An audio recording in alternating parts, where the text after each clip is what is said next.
Good evening and welcome to Copshaholm. Come in and warm yourselves. The wind is picking up and snow is on the way. It's so good of you to pay a visit to the Oliver family. I know they'll be happy to see their guests are arriving.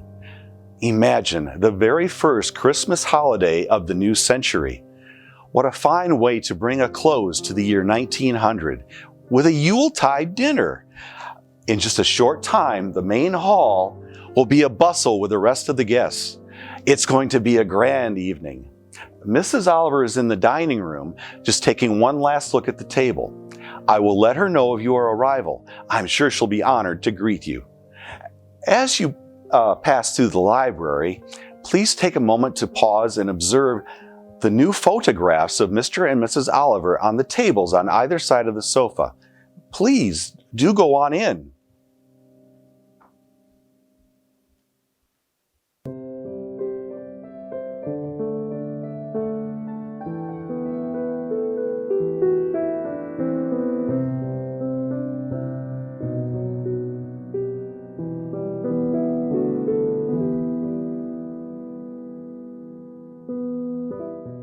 Good evening. I'm so pleased all of you could join us for this special holiday celebration.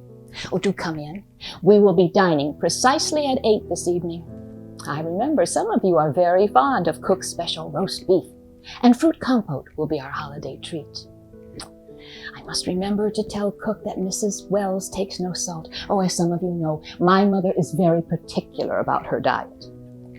I especially love using this service with our monograms. It was a wedding gift from Mr. Oliver's parents. I think the dining room is my favorite place to be this time of the year.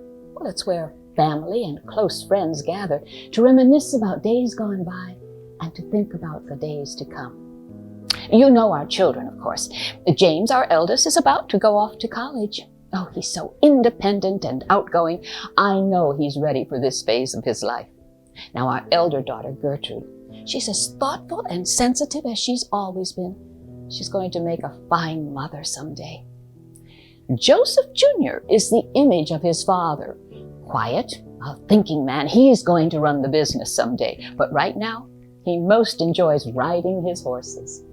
And of course, Catherine, our youngest, is an absolute joy.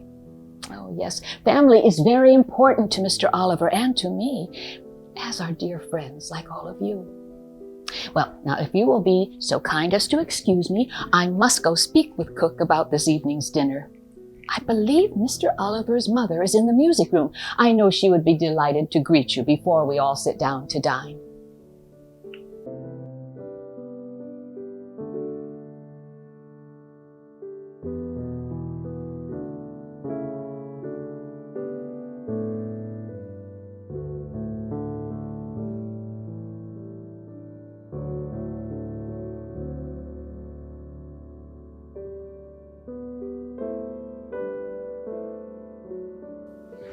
Hello! The butler let me know that some of J.D. and Anna's dinner guests had begun to arrive. It's so good of you to come.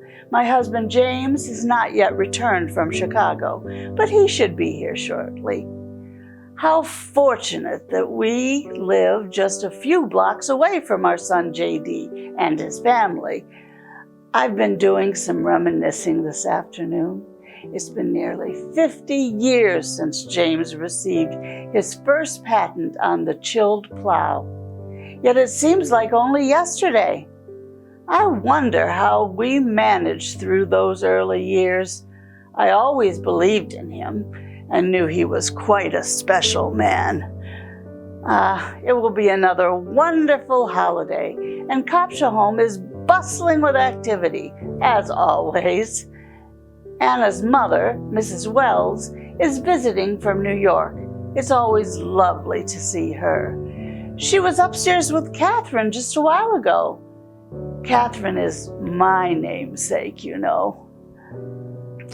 Thank you so much for joining all of us this evening.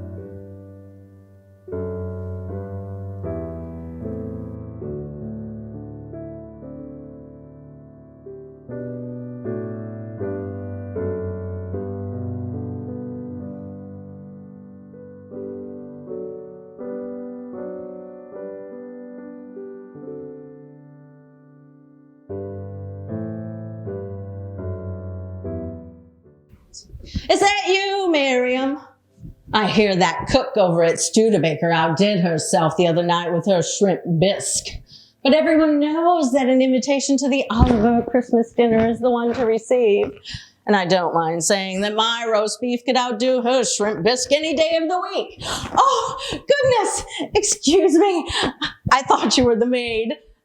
Welcome to the kitchen at Copshaholm. I believe you meant to take a left, not a right, at the music room, and that will lead you right into the den where Mr. Oliver is. Now let me think. Dinner starts promptly at 8. I have gingerbread for dessert for the children.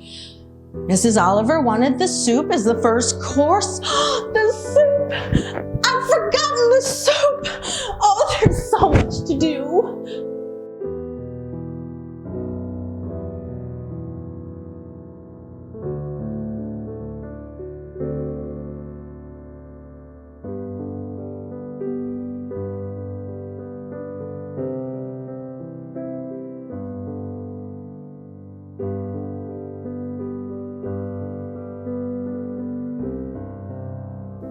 Good evening. My name is Gertrude Oliver. My parents are J.D. and Anna Oliver. My two brothers, James II and Joseph Jr., are upstairs, and my younger sister Catherine is in the nursery.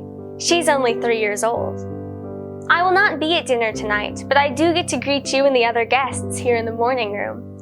It is a lovely room, don't you agree? I especially like the pretty colors in the painting.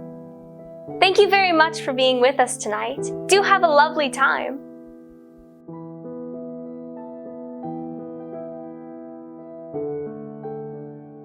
Oh, it's good to be here. I didn't even go home first, but came here straight from the train station. I wanted to see my beloved wife, Susan Catherine. I'm sure she's here waiting for me, and I need to let her know that I'm back from Chicago safe and sound. Chicago was filled with holiday visitors. Why, I couldn't even find a seat on the train till we were several towns down the line. But a train is no place to be at the holidays, is it? This is where one should be, at the home of family, wishing good friends like you a wonderful holiday.